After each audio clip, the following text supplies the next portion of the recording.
Hello दोस्तों आप सबका आपके अपने चैनल में स्वागत है। आज हम बात करेंगे एक कहानी की जिसका नाम है बूढ़ी काकी।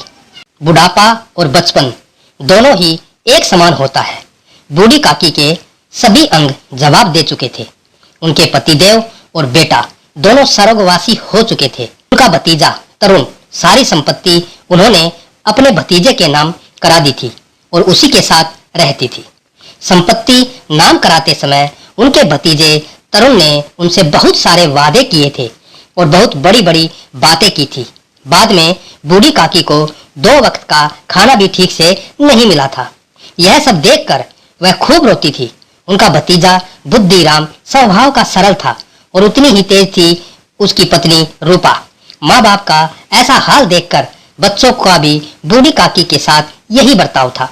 बूढ़ी काकी कई बार क्रोध में आकर उनको गाली देती थी तो रूपा सुन लेती थी तो उनको बहुत मार और गालियां देती थी।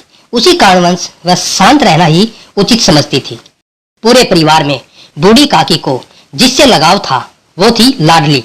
बुद्धिराम की सबसे छोटी बेटी लाडली अपने दोनों भाइयों के डर से अपने हिस्से की मिठाई बूढ़ी काकी के साथ बैठकर खाती थी। बूढ़ी काकी अपनी कोठरी पर थी। बाहर जश्न मनाया जा रहा था। बुद्धिराम के सबसे बड़े बेटे मुखराम का तिलक था। खूब खुशबू आ रही थी और मेहमान बाहर बैठे बातें कर रहे थे। बूढ़ी काकी यहाँ भूखी बैठी थी। आज तो उन्होंने रोया भी नहीं था क्योंकि वह अपशगुन हो जाता, क्योंकि उनको खाना देने वाला कोई और नहीं था और आज लाडली भी उनके पास नहीं गई। वह अलग अलग खाने की कल्पना करने लगी और यह सोचते हुए वह कढ़ाई के पास जाकर बैठ गई। रूपा अपने काम में बहुत व्यस्त थी। वह कभी यहाँ जाती तो कभी वहां जाती। गला प्यास से सूख रहा था किंतु वह 1 मिनट भी टाइम नहीं मिला और क्रोध न जताया, नहीं तो पड़ोसी बोलते कि इतने में ही उबल गई। इन सब के बीच उसने बूढ़ी काकी को कढ़ाई के पास बैठे देखा। उसे क्रोध आ गया। उन्हें दोनों हाथों से झटक कर बोली, ऐसे पेट में आग लगे पेट है कि गोदाम है। झोपड़ी में बैठे रहने से क्या दम घुटता था? अभी तक मेहमानों ने भी नहीं खाया है और भगवान को भोग भी नहीं लगाया है, तब तक धैर्य ना हो सका? यहाँ लोगों को दिखाने के लिए आई है क्या? खाने को मैं खाने को नहीं देती क्या? इधर उधर कुत्ते की तरह मुंह मारती फिरती हो। चुड़ैल ना मरे न खाना छोड़े। हमारा नाम बेचने पर लगी है। नाक कटवा कर ही दम देंगी। इतनी ठूसती है न जाने कहाँ भस्म हो जाता है। भला चाहती हो तो जाकर कोठरी में बैठो। जब घर के लोग खाना खा लेंगे तब तुम्हें भी मिलेगा। तुम कोई देवी नहीं हो कि तुम्हें पहले भोजन करके तुम्हारी पूजा की जाए। बूढ़ी काकी बिना कुछ कहे रेंगती हुई अंदर चली गई और बेचारी कर भी क्या सकती थी। उन्होंने रूपा पर क्रोध नहीं था, बल्कि वह सोच रही थी कि जब बाहर वाले नहीं खाना खाया तो वह कैसे खा लेंगी। इतनी जल्दबाजी क्या थी? यह सोचकर बहुत देर तक बैठे रही, इस इंतजार में कि जब कोई बुलाएगा तभी जाऊंगी। बहुत देर हो चुकी थी। वह सोचे अब तक तो खा चुके हो गए और फिर से बाहर आई, परंतु मेहमान अभी बैठे थे।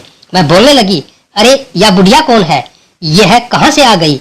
देखो किसी को छू ना दे। यह देखकर बुद्धिराम ने पूरी की थाली पटक दी और बूढ़ी काकी को एक अंधेरी कोठरी में दम से पटक दिया। अब तक सभी ने भोजन कर लिया था पर बूढ़ी काकी को कोई नहीं पूछ रहा था।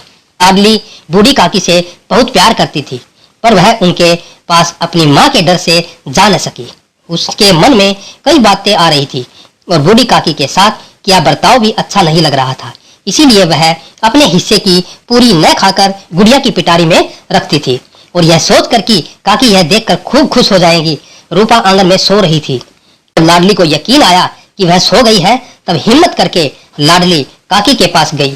काकी की उम्मीद अब तो मिट चुकी थी। इतने में ही एक आवाज आई, काकी उठो, मैं पूड़िया लाई हूँ। उन्होंने लाडली को गोद में बिठा लिया और झटपट सारी पूड़िया खाली कर उनका पेट न भरा। उन्होंने लाडली को और पूड़ी लाने को कहा। लाडली ने कहा, अम्मा सोती है, जाऊंगी तो मारेंगी। काकी अधीर हो गई थी और उनकी इच्छाएं बढ़ गई थी। उन्होंने लाडली से कहा, मेरा हाथ पकड़कर वहां ले चलो जहां मेहमानों ने भोजन किया हो और इनका झूठा जहां पैक हो। लाडली काकी को झूठे के पास ले जाकर बैठा दिया। काकी सबके झूठे पत्ते चाटने लगी। उन्हें पता था कि यह उचित नहीं है, लेकिन वह भूख से व्याकुल थी। अचानक रूपा की आंख खुलती है और उसे लाडली कहीं नजर नहीं आती। रूपा लाडली को इधर उधर देखने लगती है। तब उसे झूठों बर्तनों के पास खड़ी दिखाई देती है लाडली। बूढ़ी काकी उन्हीं बर्तनों के पास बैठी दिखाई देती है। यह देखकर रूपा का दिल सन्न हो गया। उसे अपनी निर्दयता का ज्ञान हुआ। उसे समझ आ चुका था कि वह जिसकी बदौलत उसने इतनी दुर्गति की है। रूपा उठी और पूरी थाली सजाकर बूढ़ी काकी के पास जाकर बोली, काकी उठो यहाँ से और भोजन कर लो। मुझसे बहुत बड़ी गलती हुई है। बुरा न मानना, परमात्मा से प्रार्थना कर दो वह मेरा अपराध क्षमा करे। बूढ़ी काकी सब कुछ भुलाकर सिर्फ खाना खाने लगी और वही रूपा वह स्वर्गीय दृश्य को देख रही थी।